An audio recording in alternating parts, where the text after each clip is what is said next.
Hello, and welcome to the Redundancy Matters podcast, helping compassionate HR professionals managing redundancies who want to put people at the heart of the process.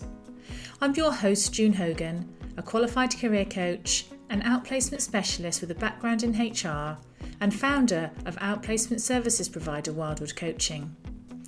In this podcast, I'll be sharing my insights and experience from being on both sides of the redundancy table and from my years of experience supporting individuals after redundancy through outplacement support.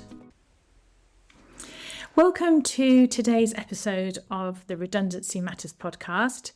I'm June Hogan, a career coach and outplacement specialist, and today I'm going to be sharing with you some redundancy stories. I believe that by sharing redundancy stories that we can learn a lot from the different perspectives. I've got my own redundancy stories from the times when I was made redundant and the learning I took from those when I then went on to manage redundancies, having been on the other side. I've gathered stories over the years as a HR professional managing redundancies, and for the past 6 years I've been gathering stories working with individuals and groups, hearing from people who are experiencing redundancy. And often when people find out that this is the kind of work that I do, people love to share their redundancy stories with me as well. And of course, I love to listen to them. So I'm going to be sharing a few with you today, addressing some of the themes that I've noticed over my HR career and more recently working in outplacement. I will, of course, be protecting confidentiality and I won't be going into loads of detail, but my hope is that by hearing them, it will help anyone who is managing redundancies, because that perspective of being on both sides of the table and hearing from people, I think is hugely important, especially when you're managing redundancies and maybe you haven't been through it yourself. And neither do I think that you have to go through everything in the employee life cycle as a HR professional in order to be able to really understand what's going on for someone, because at the end of the day, that's about how we connect with people and how we empathise. But I do think it's helpful to hear those stories. Essentially, I'm going to start with a couple of insights into my redundancy stories. And the first one was when I was made redundant for the first time back in my early career. And essentially, I found out I was out of a job on the evening news. The company that I worked for had gone into administration. And I remember watching the news bulletin and thinking, oh, that doesn't sound great. But I didn't really know what administration meant. And I thought, I've worked in HR and maybe they'll still need me. And so maybe it's not as bad as it might seem. And I rang my manager. And I vividly remember standing there and saying, oh, I've seen on the news what's happened. What should I do tomorrow? What do you want me to do? And he said, there is no job. You have no job. That's it. Oh, okay. And of course, I was in complete shock. I didn't really know what to say and didn't really know what to do. And of course, he could do nothing to change what had happened. He could do nothing to bring my job back. I understand all of that. But my learnings from just that conversation, and that conversation where there wasn't an offer of support or an offer to come in and just have a chat. We can talk things through. What do you need? How can I help? Let me know when you've had chance for this all to sink in, all that kind of thing. There wasn't any of that. So I was just left feeling really isolated, confused, and also scared because I'd lost my job. And when the company went into administration, that meant there was no redundancy pay, there was no support, and all that was left to do was for me to go and sign on at the job centre. So that was really my first kind of insight into what it means to really embrace the human side of redundancy, to connect with that individual, to try and understand what they might be going through. And say in that situation, there was nothing that anyone could do because the company had literally run out of money. And my job was one of thousands of others that was also made redundant via that news bulletin. And my second experience of redundancy was when I was on maternity leave. And this was a really interesting one, again, in terms of how I then thought differently about how to support and engage and think about people who aren't in the business at the time of a redundancy and restructure announcement. So I remember being on maternity leave and receiving an email or a text, I can't remember exactly how it came through, to say that I needed to join a conference call. And I'd been out of the business for a number of months, so I wasn't really in touch with what was going on. And I sat on the edge of the bed, and I remember holding my youngest son at the time and trying to make sure that he didn't make any noise because I wanted to listen to the conference call. And I heard the message on the conference call and thought, this doesn't sound great.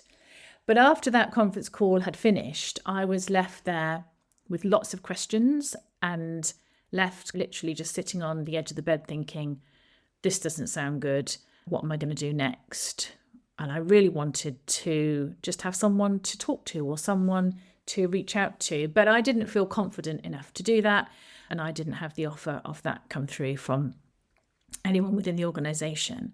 That was a lesson for me around where possible, and I appreciate in large scale redundancy exercises, this isn't possible necessarily, but to think about those people who aren't in the organisation at the time of the announcement for whatever reason, and for somebody to follow up with them. Just again, that call that says, appreciate you were on the call earlier, or you've seen the announcement, or you've read it, or however it's delivered.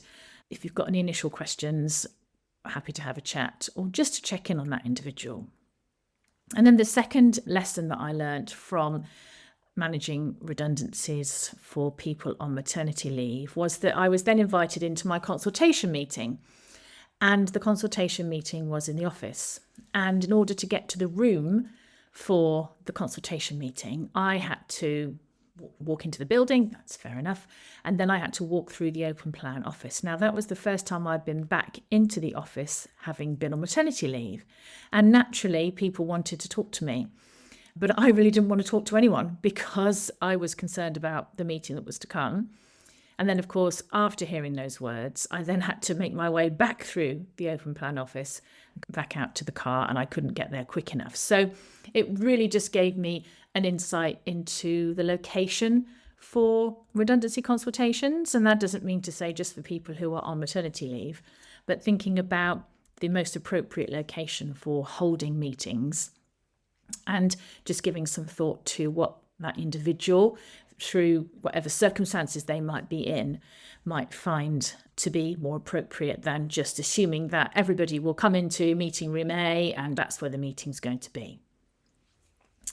Something that I've heard from individuals over the years is a theme around feeling isolated after a redundancy announcement. This has come up a number of times, and I'm just going to share a couple of stories here. One individual who said to me that after the redundancy announcement, despite being somebody they weren't on the leadership team, they were somebody who was very close to the leadership team and would regularly be invited into meetings to prepare reports and analysis and that kind of thing.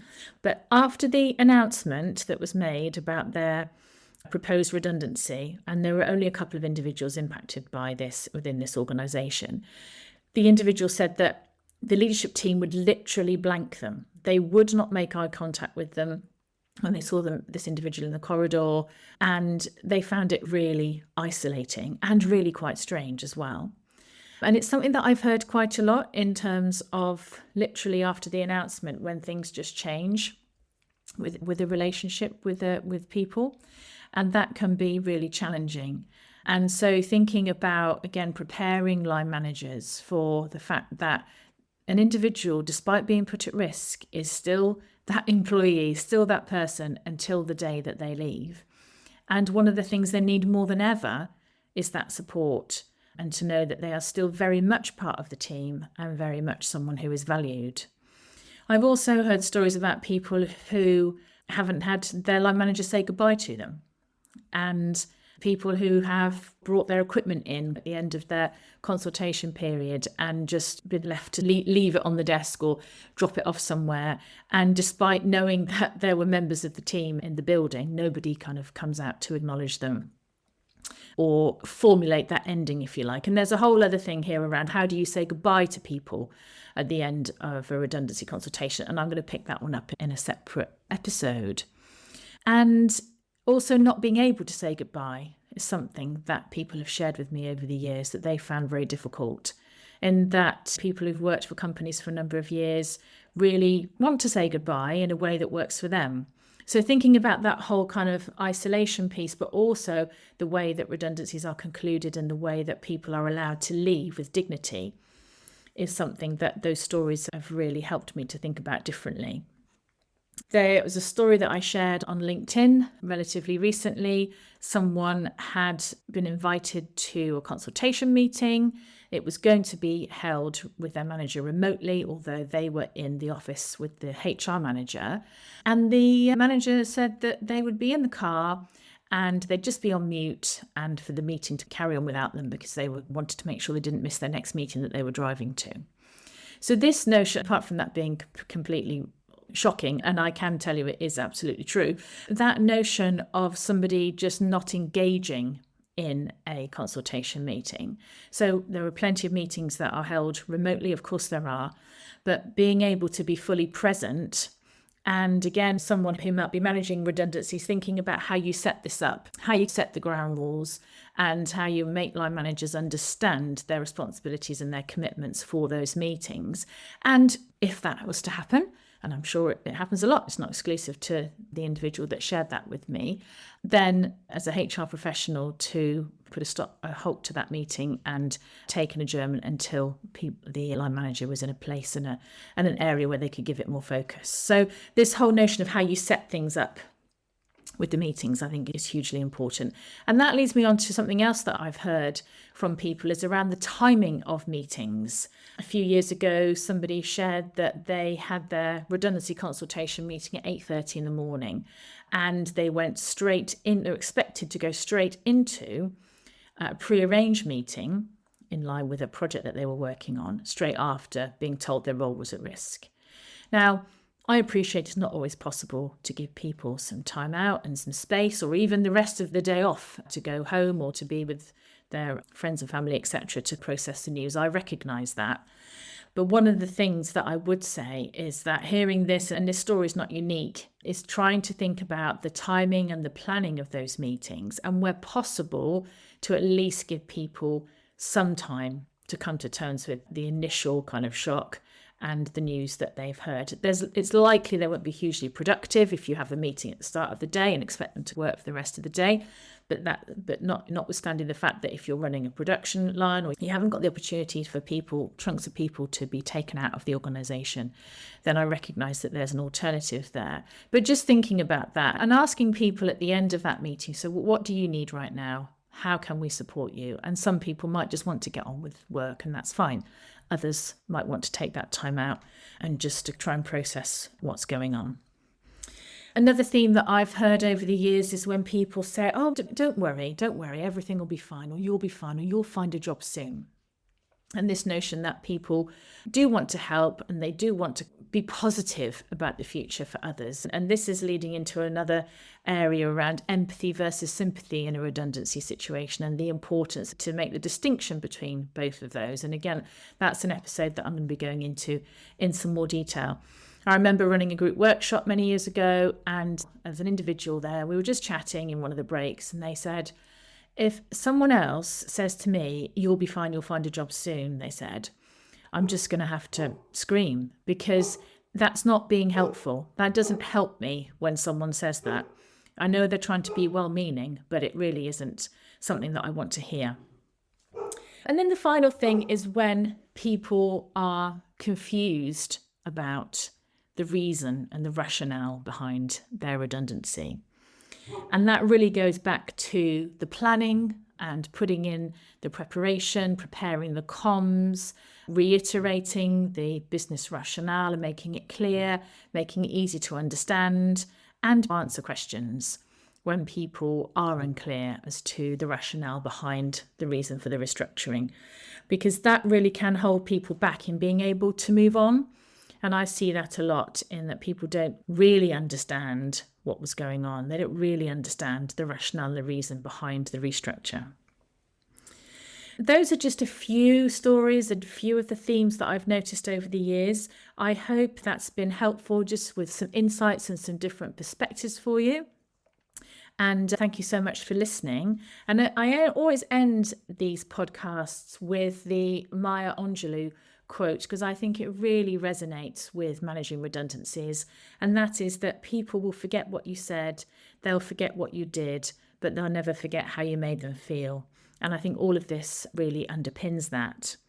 If you want to go deeper into managing redundancies, I'll put some links in the show notes. I run a monthly lunch and learn with a colleague, Robin Farah-Hockley, where we dive into all aspects of redundancy for a free workshop for 1 hour once a month.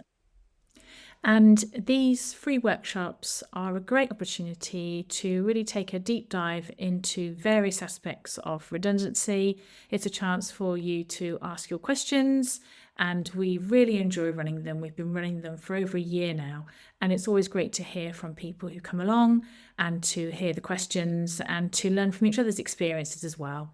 So hope to see you at one of those soon, and thank you so much for listening.